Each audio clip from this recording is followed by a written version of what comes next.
জিম্বাবুর বিপক্ষে সিরিজে চোটে পড়েছিলেন তাসকিন আহমেদ, যে কারণে শঙ্কা জেগেছিল টি-20 বিশ্বকাপ খেলা নিয়েও।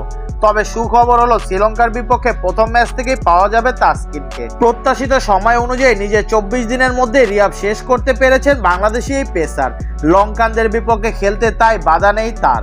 বিসিবির ফিজিও বাইজিদুল ইসলাম গতকাল গণমাধ্যমকে বলেন, তাসকিন অনেক উন্নতি করেছে। আজ আউটডোরে বোলিং করার পরিকল্পনা ছিল, যেহেতু বোলিং করার পরিকল্পনা করছে তাকে এই কারণে ইনডোরে আসা।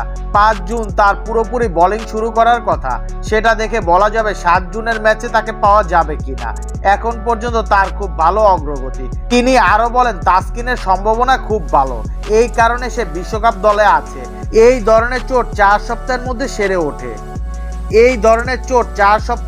সেরে ওঠে।